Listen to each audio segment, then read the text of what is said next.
Jody has to hit the record button. Sorry about that. I thought I had the authority to do that.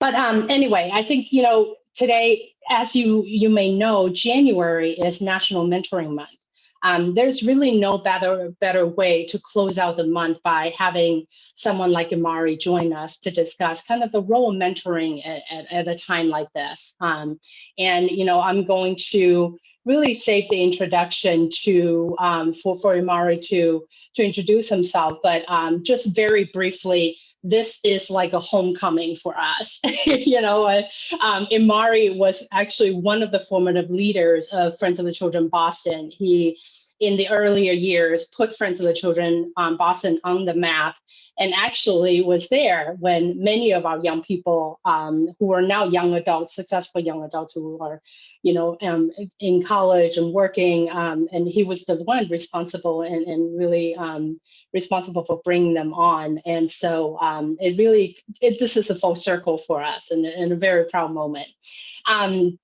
For those of you who don't Imari, Imari Paris-Jeffrey is the executive director of King Boston, which all of you will learn a little bit more about today. He's also been one of the top leaders in the Boston area, leading some of the highest impact organizations in the past, and now has lended this incredible position to essentially lead Boston into a different vision of what it means to be a city that embraces racial justice. And we really look forward to digging in. But I think without further ado, I would love to bring Imari in now as a part of this conversation. For just so that you can introduce yourself for those that don't know you. Love for you to kind of walk us through what your personal journey was. What was that trajectory that brought you to where you are today? And also, in celebration of National Mentoring Month, who has been your mentor that's been instrumental to you in your journey? Hi, Yu-Chen. I'm so glad to be here today. We were talking about homecoming, and I actually brought a box of cookies, but unfortunately you can't get those cookies. So it's you can't show up to a homecoming or a barbecue and not bring anything. And so I'm sending them to you virtually. As a matter of fact, thank you. Before we start, you could take one of the cookies. So everyone on the bottom of their screen has something. They call them reactions. I call them cookies. So if everyone can join me in taking a bite of the heart-shaped cookies, there's 6 cookies in your box. If we could take a bite of the heart-shaped cookies to begin our barbecue homecoming. So they're delicious, especially as we're celebrating the top of this new year. I think we have a lot to celebrate. Amir, that's not one of the cookies. You're eating the wrong cookie. We're starting with the heart ones. That's okay. That's a good flavor. So we're starting the year 2021. 2020 has been a hard year for all of us, and I'm excited to hear how friends have been supporting achievers and families, and how families have been supporting each other and friends during this time. And so it feels for me special to be a part of Friends of the Children, and I'm probably not an adolescent achiever. I'm probably now a middle-aged achiever. So I'm in this final stage of getting mentored, or one of the final stages of getting mentored now that I'm in my middle age. And so it's great to be back during this month, and really on the eve of Black History Month, solidly in National Mentoring Month. Running an equity organization, and the work that Friends is doing is about equity. It's about adults and family members coming together around mentoring to ensure that children, our next generation, have the best opportunities afforded to them. And so all the things that Friends has done in the past and continues to do is important for Boston City moving forward. And so it feels special for me to know that I'm a part of that legacy, some way, shape, or form. There's a brick that I got to help lay. So thank you for having me here today. And so I get to run an organization called King Boston. We're focusing on a few things. The Embrace Memorial, which some people might know about. It's a 3-story, 22-foot memorial in Boston Commons celebrating Dr. and Mrs. King, as well as Boston civil rights leaders. It's launching the King Center for Economic Justice, which is a research community center that's focused on interrogating racism through research, data, policy, and grassroots organizing. And then lastly, Embrace Ideas, which is a annual festival of arts, humanity, culinary experiences, journalism, film, that brings together all of us to celebrate what it means for Boston to be the most welcoming city in the country post-pandemic. And so we plan to kick that off in 2022 when we unveil the Embrace. And I know I wouldn't be prepared to be in this role if it wasn't for friends and the mentors that I had. And one of my mentors is Robert Lewis Jr., who was also a board member of Friends of the Children when I was here at the time. And so I'm glad that he's one of the folks that has been a guidance and a role model for me throughout my personal and professional journey. That's great. And I'm really excited to be able to ask later on in the conversation, talk a little bit more about, these different components of King Boston and what you're really pushing for. When we were preparing for this conversation, you have talked a little bit about the role that your experience at Friends have helped shape you in thinking through like how to approach this work because of how unique, the Friends of the Children model is in terms of understanding the system's impact piece. Do you mind sharing with our guests kind of how that revelation has flowed for you in lending you to a place where of your understanding of how this work should be done? Yeah, I think in November we had a chance to see really the first president during their acceptance speech talk about systemic racism. It has never happened before, and I think this past year with the murder of George Floyd, with us understanding the disproportionate way that COVID impacted communities of color, children of color, people of color, both in the digital divide, their inability to plug into school. And in some cases, families' inability to survive, right? Shelter in place, being some of the essential workers, us as mentors and friends, supporting families, in some case, us being the essential workers. I think the experience at Friends, because the organization and the mentors stay with the achievers and the family stay with us for so long, we get to understand how a family grows, how systems work at odds for families who are trying to provide a level of prosperity for their family. And so we know that families are not dumb. Families are intelligent, smart, and that there are real systems in place that prevent families from reaching the potential that they want. That there are structures that prevent individuals from reaching the potential that they want to reach. And those systems are embedded in our school system. And so I think that experience at Friends, really seeing firsthand, right? And so the challenges of a young person in kindergarten is different from a challenge of that same young person by the time they're in 11th grade, right? It evolves, these challenges evolve. And at Friends, you get to see it all, right? You stay for so long and you say, phew, I got over this hurdle. It's not about school, but then it's about school again, right? And so I think in this That's right. time, right? And so, we've gotten to see how systems work at odds with all of us. And I think through things like the 1619 Project at Harvard, we understand that this history of discrimination and systemic racism is embedded in some of the fabrics of our country. And until we can take a clear look at how these things have impacted us, we are going to continue to try to do the same things over and over again. And I think at Friends, I think this was a theory that Friends was onto long before other people were.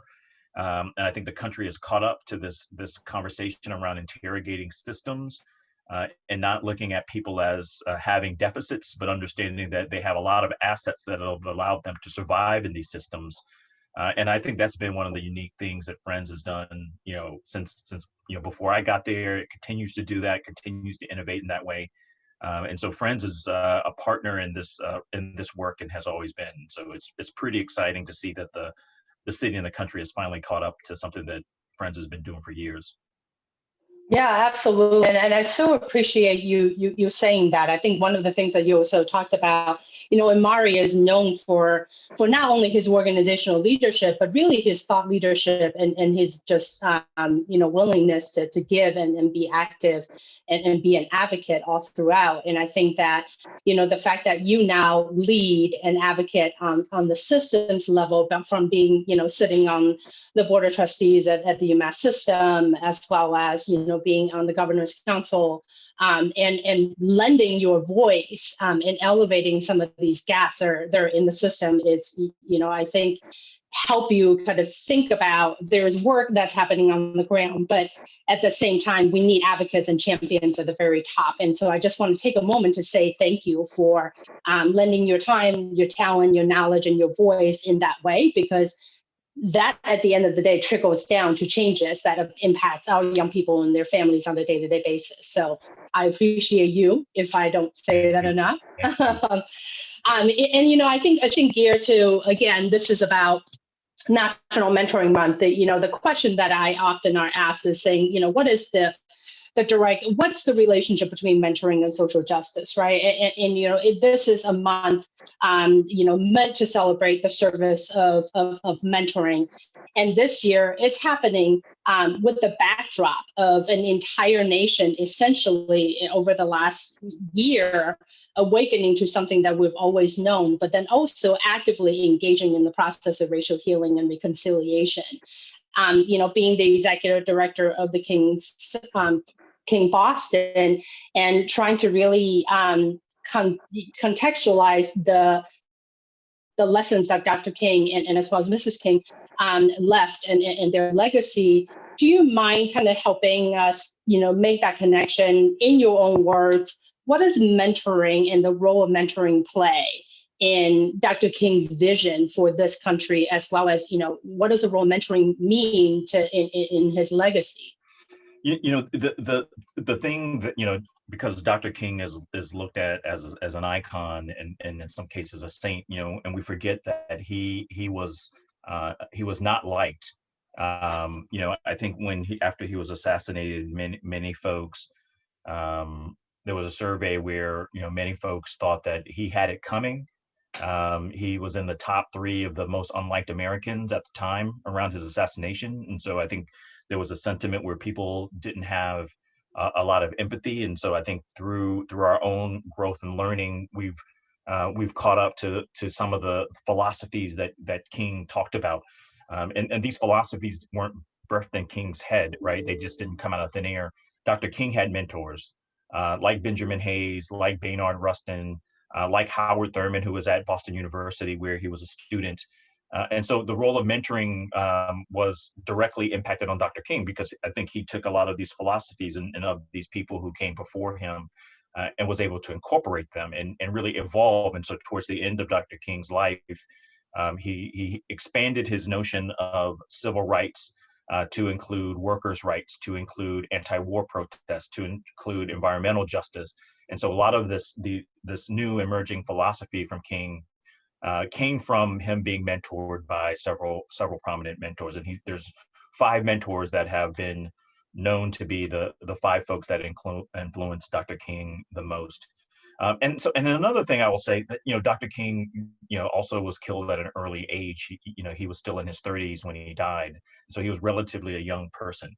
And so, it's again, when we think about him today, we think about him as this mystic figure, but he was a young person who was mentored, who was influenced, and probably there was a few more transformations that he would have made in his life.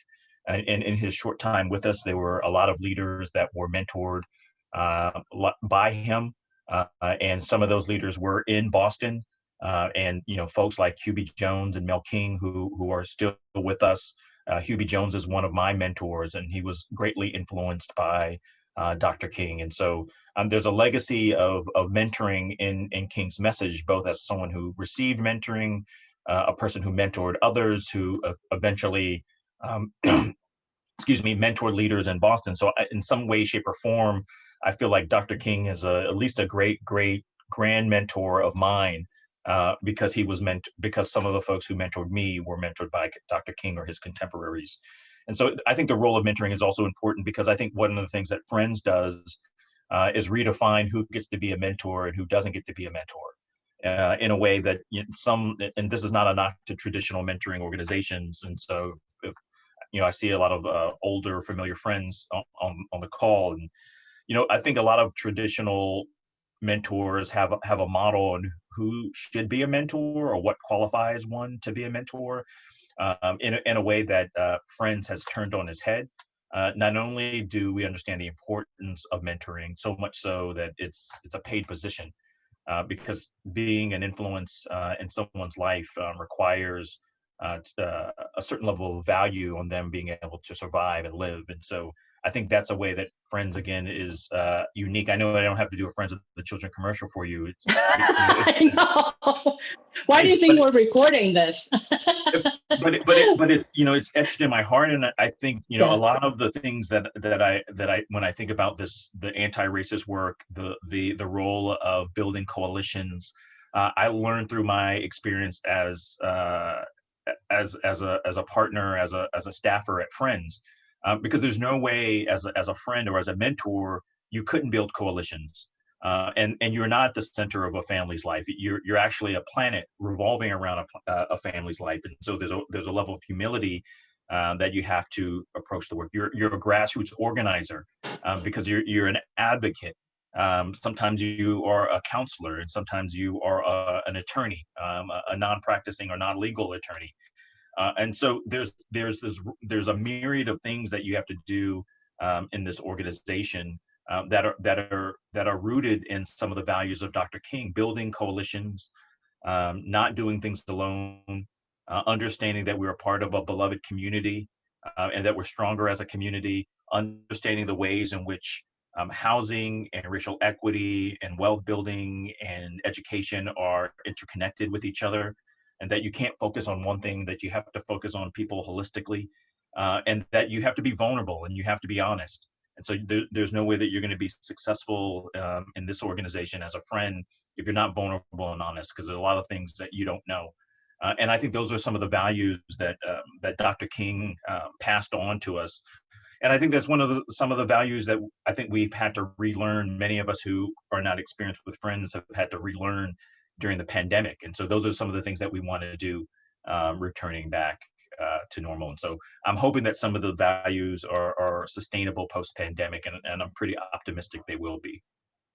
Yeah, no, I love what you said in terms of really tying the role of Friends, which we're going to kind of come back to, because I think oftentimes Friends, loosely defines itself as a mentoring organization. We absolutely are. All of our mentors are professional mentors, just like you said, they're full-time staff.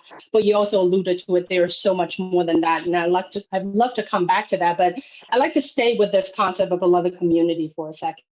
Right, because I think that it is one of the King's legacy. The vision is this beloved community, and my interpretation of the beloved community has so many different layers to it. I mean, one is mentoring, and what we hope to do mentoring is the epitome of the beloved community, right? For everyone to have people around them who embrace them, to believe in them, to champion for them, and that it being a really important pillar of a just and equal society. And if you read the text of Dr. King's when he spoke about beloved community, a huge part of it is about economic justice, right? It's about you really can't have a beloved community if there is not a sharing of wealth and resources. So can you talk a little bit about how does the work of mentoring in Friends, rendition of mentoring, help kind of build economic justice in a way that really creates this beloved community that Dr. King talks about? Yeah, and before we do that, can we take a quick open another box of our cookie? Let's see if we could get a wave going. So if you go back to your cookie box on the far right hand corner, we got these sparkler cookies. So on the count of 3, we're going to do a wave to see if we at a sports center. We're going to see if we could get the Zoom screen to do a wave. And so on the count of 3, 1, 2, 3, this cookie. Hey. Mine just went. Almost. That was a good wave. Almost. Yeah. That was a good community. That was good community. Cool. Yeah, I think one of the things that Friends does, you know, and I don't know if we talk about it in this way, is there's three layers of community that's built, right? And there's this one-on-one layer where there's an adult mentor who is not your caregiver, that you build a relationship. Like there's a vertical, right? Like horizontal relationships are parent to child, right? But this is a vertical relationship where it's an adult and to a young person. And so there's this one-on-one relationship that happens. There's also this community relationship that happens in Friends, right? And so achievers, young people meet other young people in their cohort, and they become friends. And that community of young people support each other. And then it becomes intergenerational, right? And so they meet other people who probably go to other schools that they have no business knowing, that become important people in their life. And so young people having connections to other young people doing positive, doing interesting, going through the same challenges is an important. So this youth community piece of mentoring is important. And then I think last is organizational, right? It's individuals and families to the organization of Friends, right? And so that's another part of this community layer, right? And so if you were on a sports team, if you were on the football team and the coach leaves, you don't quit the football team, right? You stay on the team because you're a part of something that is independent of perhaps one individual. And so this community that belongs to friends and families, friends and young people, or the staff and the organization is the third layer. And so this interconnection, these three concentric circles, is a part of this fabric of a community, and not to mention the community or the world of relationship outside of the walls of the friends clubhouse, right? And so there's these connected circles. And I don't, when I was at Friends, we had family friends, and so there were people who were outside of that. Still, hopefully that still exists, or a version of that.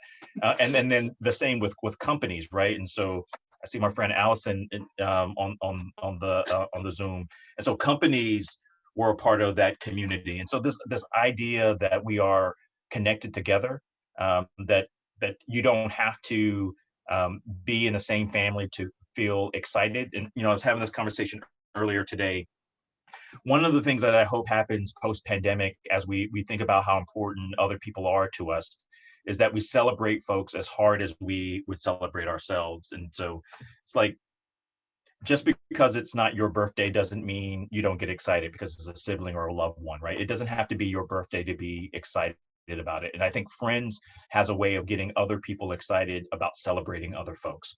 And I hope that the rest of society can also catch up with that as well, is that it doesn't need to be about you to be excited for other folks. And eventually people will be excited for you when it's your turn for them to be excited about. And so I think that has been, I think, a unique value, that a proposition value that Friends brings to the landscape of mentoring, and Friends brings to the equity conversation to Boston. I think it takes a lot of trust building to build relationships on that many levels for that long period of time. And if we don't build trust with each other, then we're not going to emerge post-pandemic as strong as we want to be. We'll go back to the old normal, which most of us will argue is not something that we want to return to immediately, or at all in some cases. That's right. I think for many of us have done this work in so many ways. For at least from our vantage point, is that it helped highlight a lot of the things that we knew were true. And I think for a lot of folks, this was the first time that they finally were paying attention and say, oh, this is what you mean by education inequity. Oh, this is what you mean by environmental justice or economic justice. And I think I'm gonna ask you, actually, this is not in our plan question, but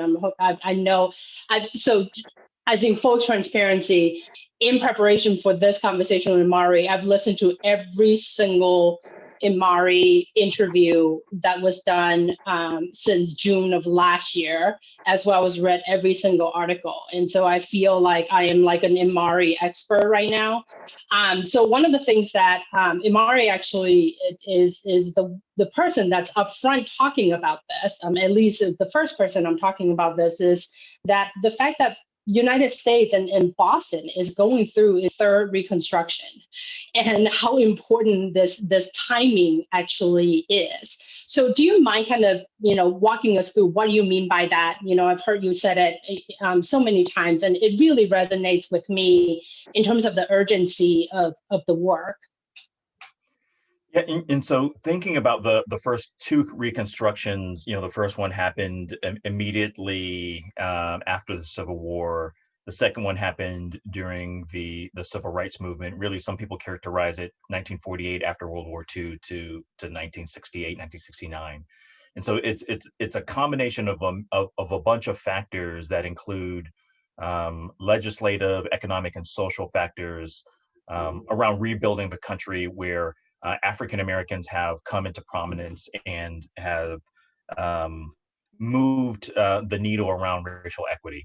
And so, I think a few years ago, many of us had the sad opportunity to read the Spotlight series, and the Spotlight team went through a few things, anywhere from the Valedictorian Project to the series on higher education, the one on housing that talked about how Boston was failing in so many different ways around equity, that it was, we weren't doing this well, we weren't doing that well, that nothing had changed, right? Since King was here back in 1965, and they didn't mention King, but essentially nothing had changed for Boston. It just inequity just looked a different way. And I think, and then the other piece was the Fed report, where it talked about the median net worth for a Black family was $8, and for a white family was about $250,000. And so this economic disparity that was happening in Boston was just so grossly disproportionate. And then I think the last thing that we've probably had read was, Boston was one of the most unfriendly, most unwelcoming cities in America. And I think, remember that piece where during a Red Sox game, people were dropping the N-word and just terrible, terrible stuff, right?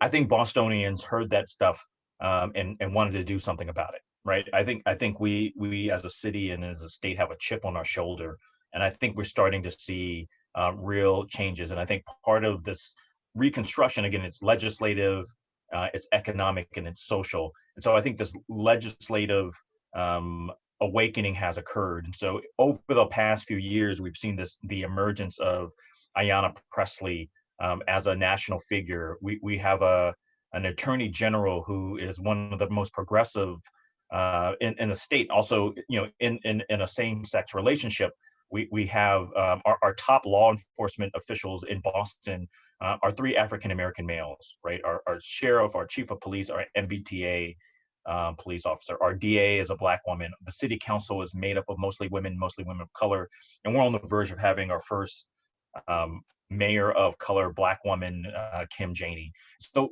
I think this, coupled with civic leaders emerging, is a part of this first stage of this reconstruction. I think this great pause, the pandemic, the shelter in place, has allowed us to think about what was important to us, what was no longer important to us, and what some of the things that we didn't want to go back to. I think this first step is in place with the emergence of leaders of color in these roles, Yi Chen at Friends and other leaders who've really stepped out in a myriad of ways. I think we're also thinking about how do we come back together once we have this vaccine, and think about Boston differently in a social way. There's only 8 liquor license or entertainment licenses, as they call them, that belong to Black folks in the city of Boston. 8. There are 1,500 entertainment licenses in the city. Only 8 of them belong to African American restaurant owners. And so you can't talk about places that people feel like they can be safe and go eat and have a different experience if there's only 8 in Boston. And so this idea of focusing also on the social gathering spots, focusing on the legislative, Governor Baker, Republican governor, but trying is a listening governor, right? The first police reform bill in the country. So we banned facial recognitions. We've started this civilian review board in Boston. And so some real progressive legislative things are happening. We have an opportunity to do some real interesting social things and push the envelope there. And then I think this emergence of economic conversations that is also happening in the city is a part of this reconstruction. And so I saw this Instagram meme that said, I wish I was in the good old days. So I knew I was in the good old days. So I would act differently. And so this is me saying, we're in the reconstruction. I'm letting you know we're in the reconstruction. What can we do about this right now? And so there's no need to wonder, man, I wish I would have known we were in the reconstruction. I would do something differently. We're in it. And so it's an opportunity for all of us as adults to do something different around racial equity now. And so that is a part of this third reconstruction.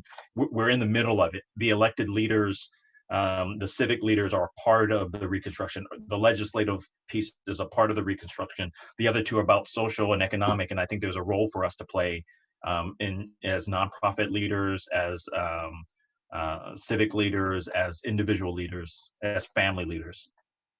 That's great. And I mean, you feel it very differently, right? I mean, even I myself have been in the sector, probably very, very long. That's not age myself here, but 20 years ago, very few leaders look like you or look like me sit at the helm of organizations. And even also the leaders that lead organizations don't have names like ours that require some concentration and pronunciation. And yet now 20 years later, you look across the board, well, there's still a ton of work to be done. There's progress. You and I, as leaders with names that look like ours, were executive directors in the same organization, right? And so there were limited opportunities for people that look like you and I, with names like you and I, to be leaders in organizations that we actually had to serve in the same organization because there wasn't room for us. And I think this emergence of folks realizing that we're stronger when you have folks who have authentic experiences and who are talented leading these organizations to, and really having a vision for it. And so I think you're absolutely, you and I were on that panel. That's right. The YW panel. The YW panel about this. And so I think you're absolutely right. I think the emergence of civic leaders and nonprofit leaders is a part of this third reconstruction that we're experiencing. Absolutely. And somebody's giving me the 15-minute time warning. I do want to give folks the chance to pop your questions into the chat box for Imari. I'm going to ask Imari the last question, which is, I'm so excited about this. It's for you to talk a little bit more about the work of King Boston. You talked about the monument, which is the embrace that is happening in the Boston Common. But then there is actually, since you've taken leadership, you have since expanded that vision to this research center, which is going to be right by our office. I'm so excited that it's going to be right in Nubian Square, and also this Idea Festival. Can you talk us through what these things are going to look like in Atlanta? What the how quickly we can see that happen? Yeah, and I think when the founders conceived the memorial to Dr. King a few years ago, in 2017, initially the memorial was just for Dr. King, and it has evolved to be about Dr. King and Mrs. King, and also Boston civil rights leaders. And so it's almost like a 3-for-1. So it's honoring both Dr. and Mrs. King, who met here as college students. I think people don't know that. Dr. King was at BU, Mrs. King was at New England Conservatory. They met at 12th Baptist Church on the first date. Dr. King asked Mrs. King to marry him. I don't think he would do that nowadays. He must have been a very confident or suave guy. I mean, you've heard his speeches, he has a way with words, but so I could imagine, I won't do my Dr. King voice because we're recording, but I could imagine what that might have been like on the first date to ask a young lady to marry you. But he did, and they were married, and they were incredible partners together and leaders in the movement.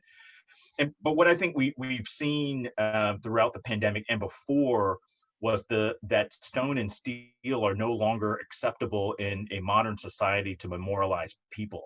And so anywhere from, we've seen it in London to, Richmond, Virginia, and intentionally in New Orleans, this taking down of Confederate monuments. Even in Boston, there was the beheading of the Columbus That's Memorial right. and the conversation around the Emancipation, where they had the enslaved person kneeling at the feet of Abraham Lincoln, and that's in the process of being removed.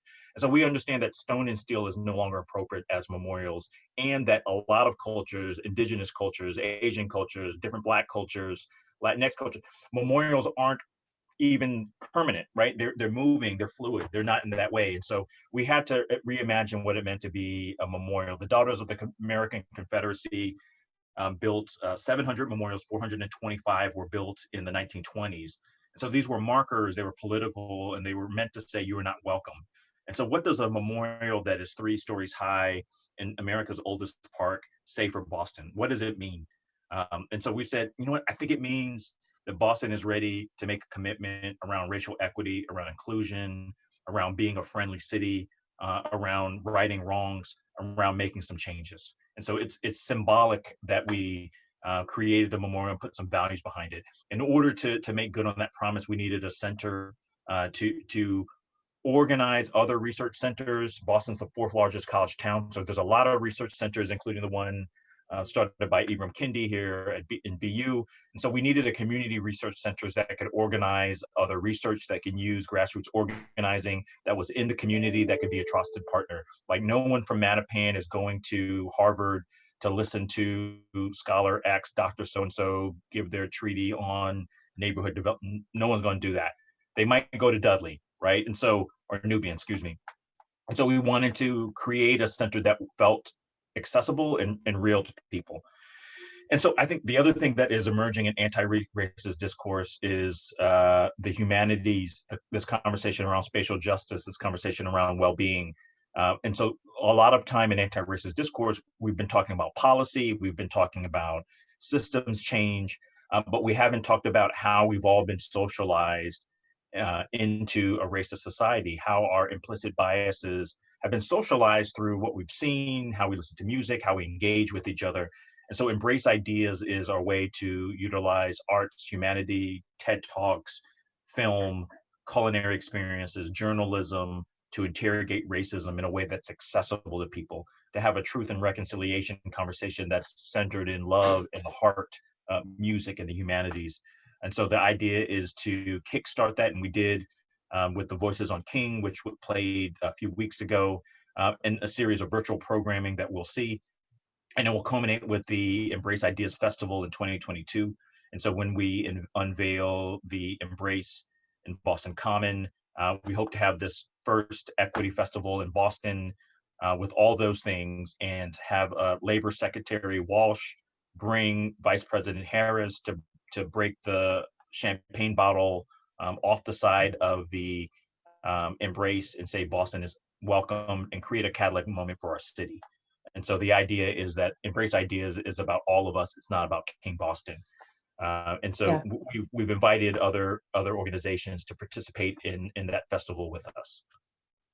That's really fantastic. And I think one of the things that's really resonating with me of King Boston expanding beyond just the monument is, while not explicit about spreading the excellence as well as the radical joy, right? I think a lot of the times, one of the things about racist ideologies being so ingrained is that you begin to associate, certain communities, in this case, Black and Brown communities, with, society ills.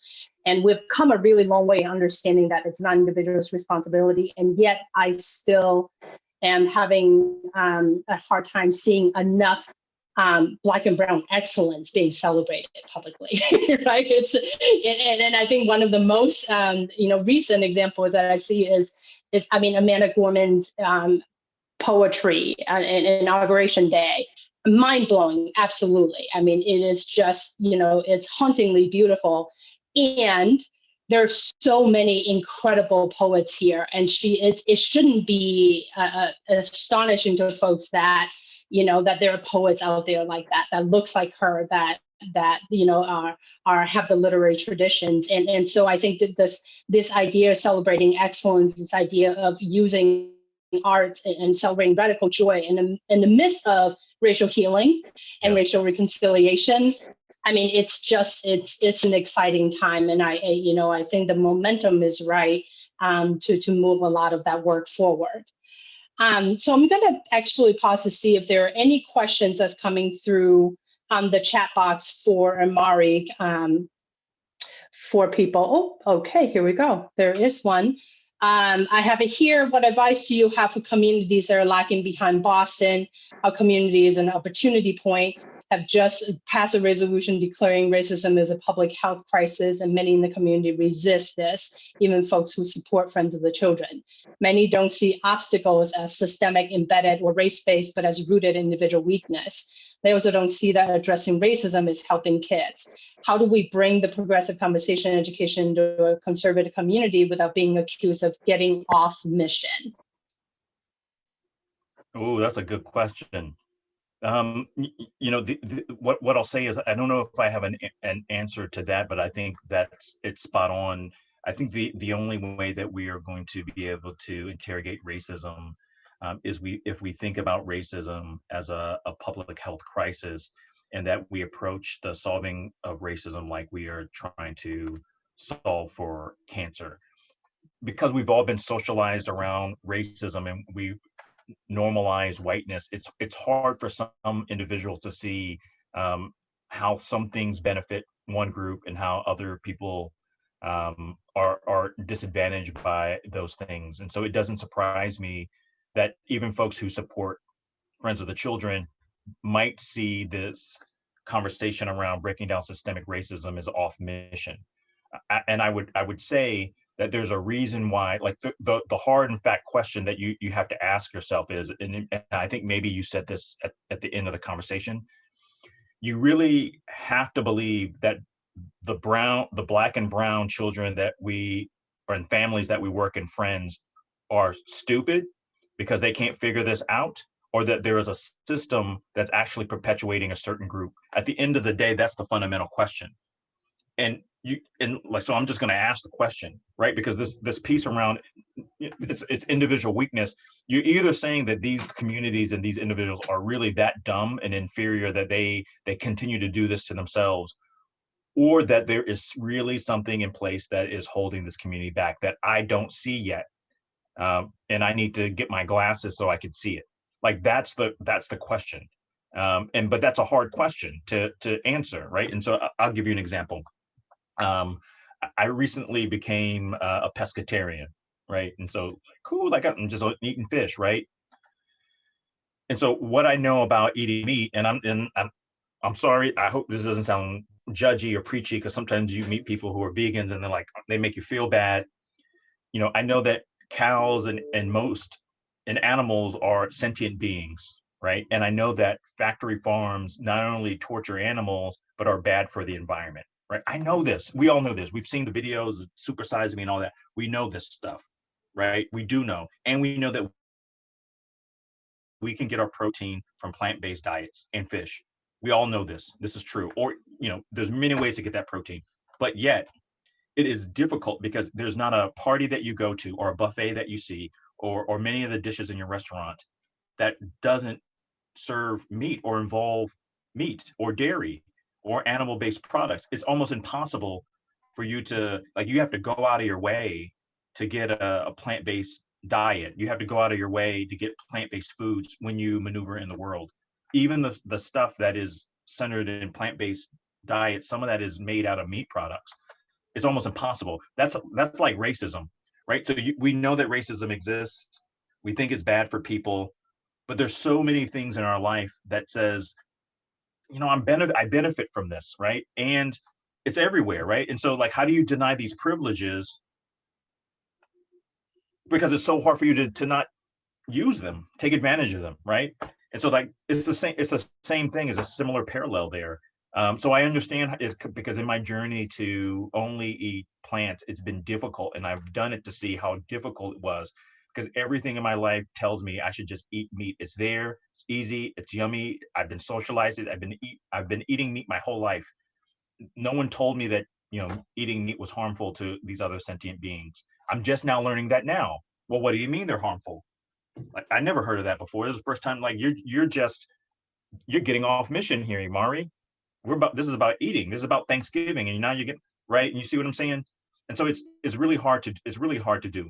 Um, and Yeah. so I mean, I think And yet I think, and if you and I talked about this when we're preparing for it, I feel like the work that our mentors across the country are doing are helping to change that narrative in a real way, right? I know that in Boston, we have many of our friends, mentors who are on this call right now, who on a daily basis are, acting as advocates and kicking down doors for our young people when they are up against a system that is so big and that sees them in a particular way. But the role of our friends is to help the world see them differently. And when the world can see them differently, they can believe in them differently. This whole changing narrative of like, oh, wait, like, actually, I see this kid as not someone who is, over the place, but somebody who can build a Lego tower in less than 15 seconds. And all of a sudden, all the possibilities open, and you begin to, believe, you challenge yourself differently. And I think that a lot of the times the friends do it in a very real way. And I think as an older chapter, we have, graduates who are adults, for them to then take a real role in their community as change agents, as, civic engaged leaders. That's how you continue this reconstruction that you're talking about, right? It's both social, it's legislative, and it's also economics, and we're hitting it on all levels. So I have, here, Jeff, thank you. I know that we're coming down to time, but I want to make sure that, Imari, in like one sentence, if people want to support the work of King Boston, how do they do so? I think the biggest thing that they can do is continue supporting friends. And so, like, that's the first thing. I think when we have to raise up BIPOC leaders, first and foremost, because the way that the system works is, organizations like King Boston end up being the new, exciting, sexy nonprofit, and a lot of resources go to the new thing, and existing hardworking community organizations are struggling. So continue to support the organizations that do this work authentically, like friends. I think that's the first place that people should start. But if they're interested in learning more about King Boston, they could definitely find us at kingboston.org. That is our website. They could find me at Ask Imari at that's my Twitter handle, and then my email is imari@kingboston.org. And I'd love to chat with people. And I've seen some old friends in the chat, and so I'd definitely love to connect as it makes sense. And I'm so excited that you invited me back to the barbecue. I think it's time for one more cookie. And so the last cookie, if we could use it's actually Cookie's choice. Everybody, if they could eat the last cookie and show the type of cookie that they're going to eat for the barbecue, I'm gonna start with this one, because it's sad that our time is up, and I miss you guys so much. But Elaine, I don't see your cookie. Elaine, are you on a cookie diet? There, Wendy, there you you're like, oh, I see you.